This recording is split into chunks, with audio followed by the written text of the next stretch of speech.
1947년 한 베두인 양치기 소년이 사해 근처의 동굴에 돌을 던졌고 무언가 부서지는 소리를 들었습니다. 그가 조사하기 위해 동굴 안으로 들어갔을 때 그는 고대 점토 항아리에서 암화포에 감싸인 가죽 두루마리를 발견했습니다. 그 두루마리는 20세기 가장 중요한 고고학적 발견으로 밝혀졌습니다. 사해 두루마리는 2000년 이상 된 가장 오래된 성경 원고들입니다. 70년 동안 학자들은 이 두루마리를 연구하고 그 기원에 대해 논쟁하며 누가 이 두루마리를 썼는지에 대한 이론을 발전시켰습니다. 그들은 필체 스타일을 분석하고 언어적 특징을 비교하며 양피지의 물리적 외관을 조사했습니다. 그들은 전통적인 고고학과 텍스트 학문에서 사용할 수 있는 모든 도구를 사용하여 이 소중한 원고들이 어디서 왔고 무엇을 의미하는지 이해하고자 했습니다. 그 과정에서 형성된 합의는 우리가 문서를 해석하는 방식, 초기 유대교를 이해하는 방식, 기독교 발전을 바라보는 방식을 형성했습니다. 이는 성경 연구와 고고학 분야의 최고의 지성들이 지지한 수십 년간의 신중한 학문에 기반한 이론이었습니다. 그러다가 2020년 한 과학자 팀이 불가능해 보이는 연구 결과를 발표했습니다. 그들은 아무도 시도하지 않았던 일을 해냈습니다. 그들은 사해 두루마리에서 고대 DNA를 추출하고 시퀀싱했습니다. 이 DNA는 두루마리를 쓴 사람들이 아니라 두루마리가 쓰여진 동물 가죽에서 나온 것이었습니다. 그 DNA가 드러낸 내용은 고고학계를 놀라게 했고 학자들이 이 고대 문서들에 대해 알고 있다고 생각했던 모든 것을 재고하게 만들었습니다. 이것은 분자 생물학이 성경 고고학과 예상치 못한 방식으로 만나는 이야기입니다. 과학자들이 2000년 된 양피지에서 유전 정보를 읽는 방법을 찾아낸 것입니다. 그것은 신성한 문서들을 파괴하지 않고 이루어졌습니다. 그리고 고대 DNA의 작은 조각들이 70년간의 전통적 학문이 확실히 해결하지 못했던 질문들에 답했습니다. 사해 두루마리는 대략 25,000개의 조각으로 구성되어 있으며 약 1000개의 서로 다른 원고를 나타냅니다. 이들은 1947년에서 1956년 사이에 콜란 근처의 11개 동굴에서 발견되었습니다. 이 문서에는 성경책의 가장 오래된 사본, 종파적 종교 문서, 공동체 규칙, 찬송가, 기도문, 주석 등이 포함되어 있습니다. 이들은 대략 기원전 250년에서 기원 후 68년까지로 유대교와 초기 기독교 역사에서 중요한 시기를 포괄하고 있습니다. 두루마리가 처음 발견되었을 때 그 나이에 비해 놀라울 정도로 잘 보존되어 있었습니다. 이는 건조한 사막 기후에 의해 보호받고 점토 항아리에 밀봉되어 있었기 때문입니다. 하지만 70년간의 취급, 연구, 전시가 그들에게 영향을 미쳤습니다. 현재 두루마리는 매우 부서지기 쉬운 상태입니다. 어떤 조각들은 너무 작고 손상되어 학자들이 거의 읽을 수 없습니다. 또한 여러 종교 전통에서 두루마리를 신성한 문서로 간주하기 때문에 파괴적인 테스트는 철저히 금지되어 있습니다. 학자들이 맞닥뜨린 도전의 규모는 엄청났습니다. 25,000개의 조각 중 대부분은 단지 몇 단어 또는 부분적인 문장만 보이는 작은 양피지 조각들이었습니다. 제목도 없고 페이지 번호도 없으며 어떤 조각이 어떤 원고에 속하는지 식별할 수 있는 명확한 방법이 없었습니다. 이는 마치 수많은 다른 직소 퍼즐을 조합하려고 시도하는 것과 같았으며 대부분의 조각이 누락되고 안내할 그림이 없는 상황이었습니다.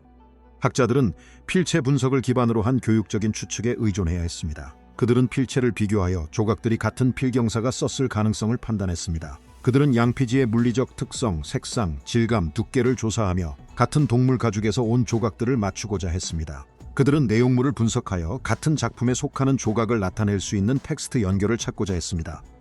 이는 extraordinarily 어려운 일이며 위험한 작업이었습니다. 잘못된 일치가 성경이나 고대 전통을 왜곡할 수 있었습니다. 만약 두 조각이 실제로 같은 원고에 속하지 않았다면 당신은 당신의 재구성에 의존하는 모든 학자를 잘못된 해석으로 이끌 수 있습니다. 당신은 고대 저자들에게 결코 쓴 적이 없는 아이디어를 귀속시킬 수 있습니다. 존재하지 않았던 하이브리드 텍스트를 만들어낼 수 있습니다. 오류의 여지가 매우 컸고 오류의 결과는 심각했습니다. 그럼에도 불구하고 학자들은 다른 방법이 없었기에 이러한 방법으로 진행할 수밖에 없었습니다. 수십 년간의 신중한 작업에서 떠오른 지배적인 이론은 두루마리가 에세네파에 속한다는 것이었습니다. 에세네파는 고대 역사학자 요세푸스와 플리니우스에 의해 설명된 유대 종파였습니다. 그 이론에 따르면 에세네파는 콜란에서 수도 공동체에 살며 주류 유대 사회와 격리되어 엄격한 정결 법칙을 따르고 신성한 텍스트를 복사했습니다. 로마 군대가 기원 후 68년 유대 반란 중에 접근했을 때 에세네파는 그들의 도서관을 인근 동굴에 숨겼다고 전해집니다. 이 이론은 두루마리의 많은 특징을 설명했습니다. 공동체 규칙을 설명하는 종파적 문서들은 고대 자료가 에세네파에 대해 말한 것과 일치했습니다. 예루살렘에서 사용된 태음력과 다른 태양력을 보여주는 달력 문서들은 성전 제도에서 탈퇴한 집단을 시사했습니다. 예언적 문서들은 예루살렘 제사장들에 대한 적대감을 표현하며 신의 개입을 기다리는 급진적 분리 집단의 이미지를 일치시켰습니다. 수십 년 동안 이는 대학에서 가르쳐지고 다큐멘터리에서 소개되며 박물관 전시에서 설명되는 인정된 설명이 되었습니다. 사해 두루마리는 에세네파의 도서관이었습니다. 사건 종결, 그러나 문제들이 있었습니다. 에센의 이론이 지배적이 되면서도 학자들을 괴롭힌 문제들이었습니다. 두루마리는 상당한 텍스트 변형을 보여주었으며 서로 일치하지 않는 성경책의 다양한 버전들이 있었습니다. 일부 조각들은 서로 다른 서기들이 사용한 서로 다른 필체로 작성되었습니다. 양피지의 품질은 매우 다양했으며 잘 준비된 고급 가죽부터 거칠고 가공이 잘 되지 않은 재료까지 있었습니다.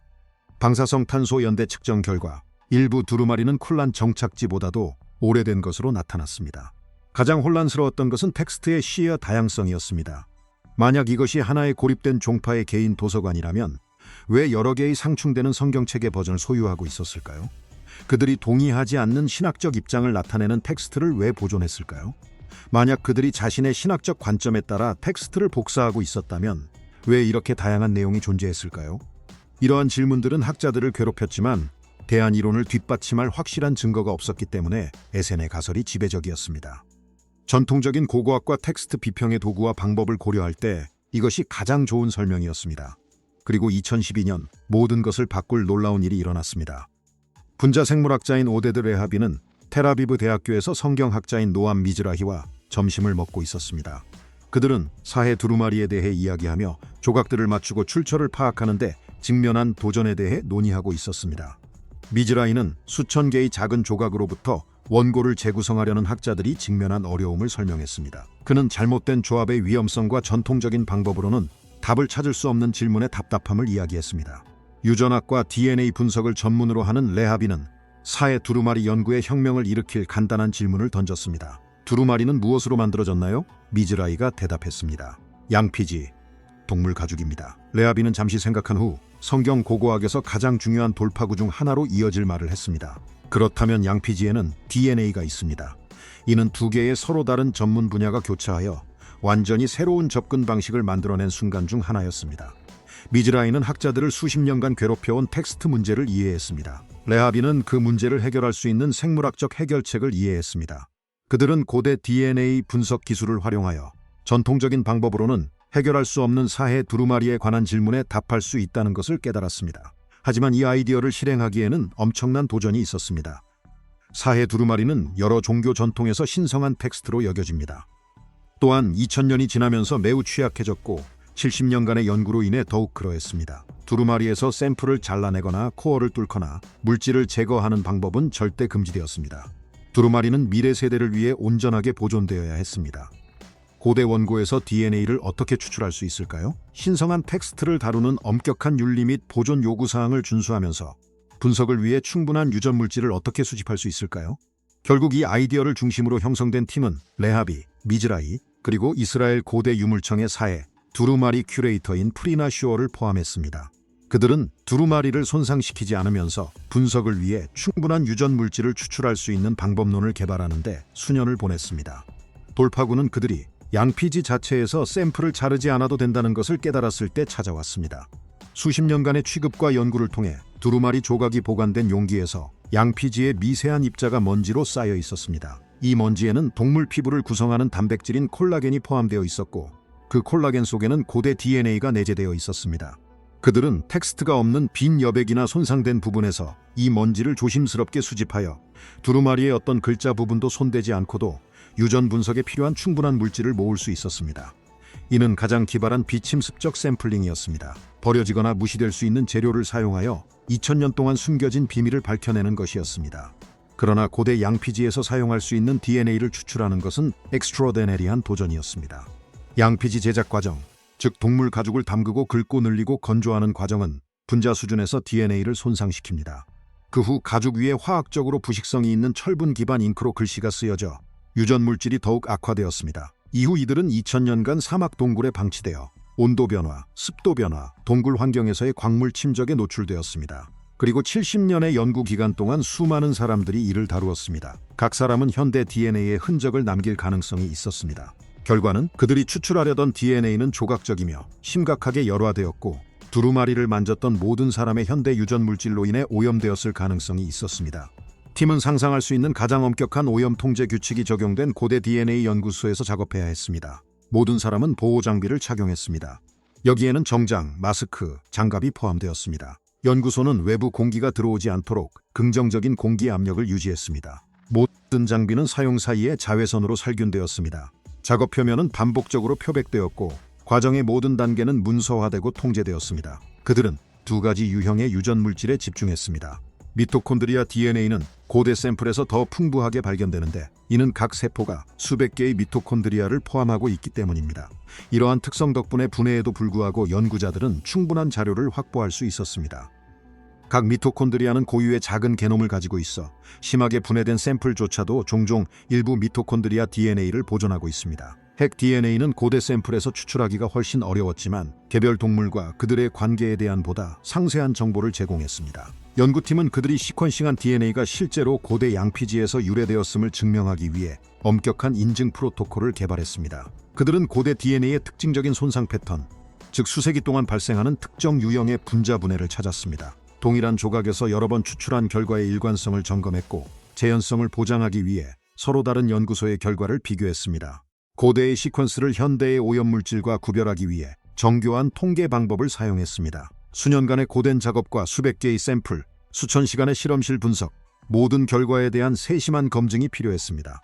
그러나 결국 그들은 수십 개의 사해 두루마리 조각에서 신뢰할 수 있는 유전적 시퀀스를 확보하게 되었습니다. 이 시퀀스가 드러낸 사실은 학자들이 사해 두루마리의 기원과 본질에 대한 기존 이론을 제고하도록 강요할 것이었습니다. DNA 분석에서의 첫 번째 주요 발견은 표면적으로는 간단해 보였지만 그 의미는 심오했습니다.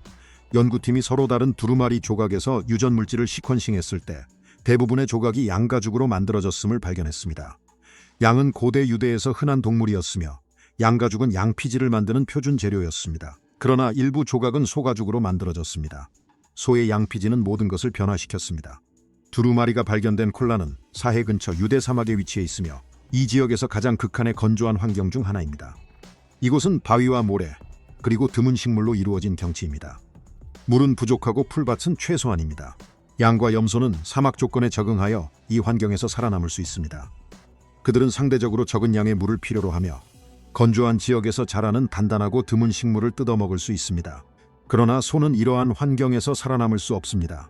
소는 풍부한 물이 필요하며 하루에 동물당 수십 갤런의 물이 필요합니다. 그들은 풀과 식물이 있는 상당한 방목지가 필요합니다. 소는 사막동물이 아닙니다. 그들은 더 습하고 비옥한 지역의 자원을 필요로 합니다. 콜란에 사는 공동체가 소를 기를 수 있는 방법은 없었습니다. 그들은 양피지를 만들기 위해 소가죽에 정기적으로 접근할 수 없었을 것입니다. 환경이 이를 지원할 수 없었습니다. 이는 소 양피지로 작성된 모든 두루마리 조각이 사막 외부의 물과 풀밭이 있는 다른 곳에서 유래했음을 의미했습니다. 유대 사막이 제공하지 않는 자원이 있는 어딘가에서 말입니다. 유전적 증거는 의심의 여지 없이 모든 사해 두루마리가 콜란에서 유래하지 않았음을 증명했습니다. 이 단순한 생물학적 사실, 즉 소와 양의 차이는 두루마리가 콜란에서 고립된 한 종파의 개인 도서관이라는 이론의 핵심 기둥을 무너뜨렸습니다. 그러나 DNA는 단순한 종 식별 이상의 많은 것을 드러냈습니다. 서로 다른 양피지 샘플 간의 유전적 관계를 분석함으로써 연구팀은 여러 조각이 동일한 개체 동물에서 유래했는지 또는 밀접하게 관련된 동물에서 유래했는지를 결정할 수 있었습니다. 이는 동일한 원고에 속할 수 있는 조각을 매칭할 수 있는 유전적 지문을 생성했습니다. 이는 혁신적이었습니다.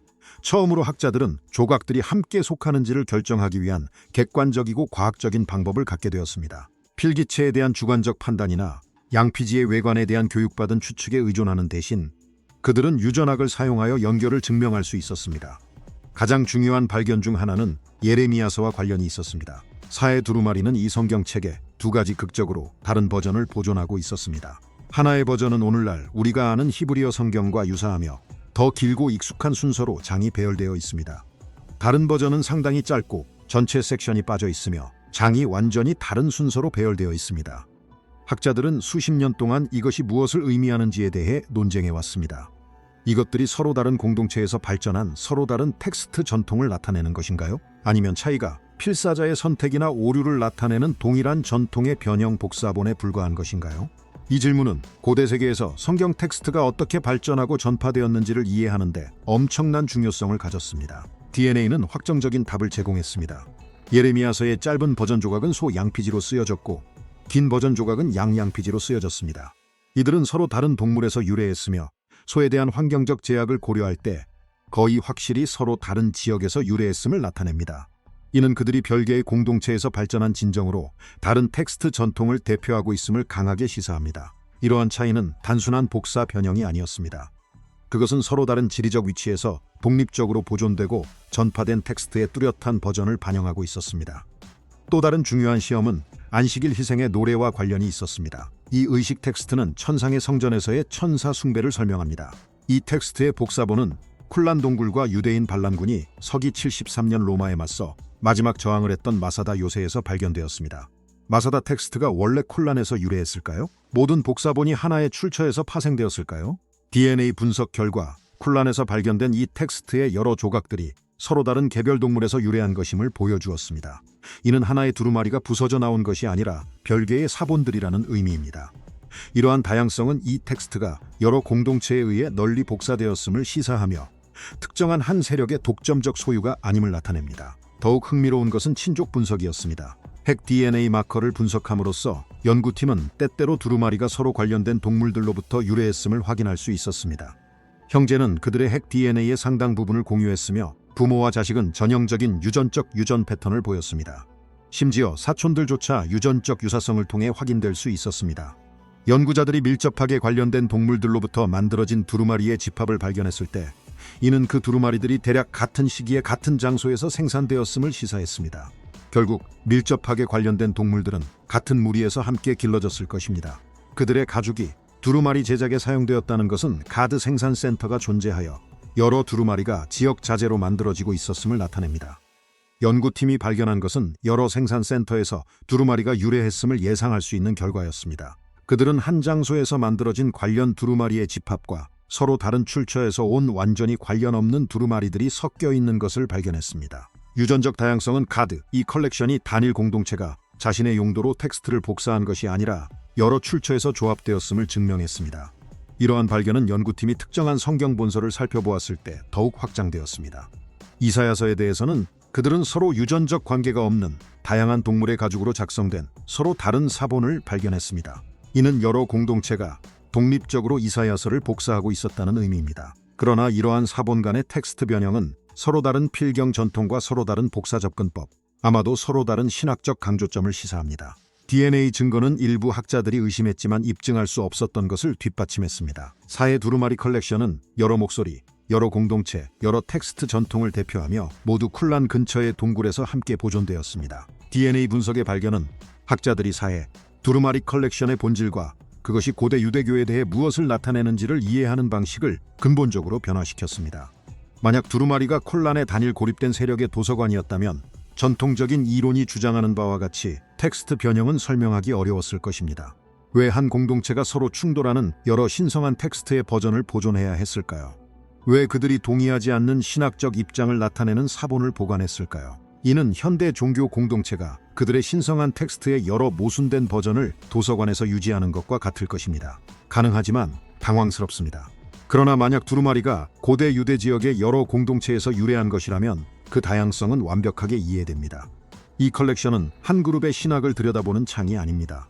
이는 제2성전 시대의 종교적 논쟁과 다양성의 스냅샷입니다.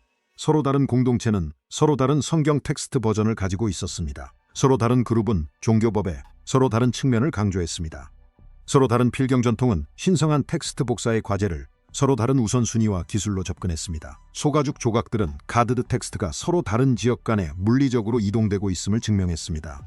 누군가가 더 습하고 비옥한 지역에서 작성된 소가죽으로 된 두루마리를 유대 사막으로 가져왔고 결국 그곳의 동굴에 보관되었습니다. 이는 로마의 예루살렘 파괴 이전에 서로 다른 유대 공동체 간의 소통, 교류, 그리고 아마도 순례의 네트워크를 보여줍니다. DNA 증거는 가드, 일부 학자들이 제안했지만 결정적인 증거가 부족했던 이론을 지지했습니다. 콜란 근처의 동굴은 단일 세력의 도서관의 은신처가 아니라 다양한 공동체의 유대인들이 신의 이름을 포함하고 있으므로 파괴할 수 없는 오래된, 낡은 혹은 신학적으로 문제가 있는 텍스트를 보관하는 신성한 저장소인 게니자 역할을 했다고 할 수 있습니다. 예루살렘은 쿨란에서 약 20마일 떨어져 있습니다. 로마 군대가 서기 68년에서 70년 사이에 예루살렘을 포위했을 때 도시를 탈출한 난민들이 신성한 텍스트를 가드 안전하게 보관하기 위해 동굴로 가져왔을 수 있으며 이는 이전 몇십 년 또는 몇 세기 동안 이미 보관되어 있던 자료에 추가된 것입니다.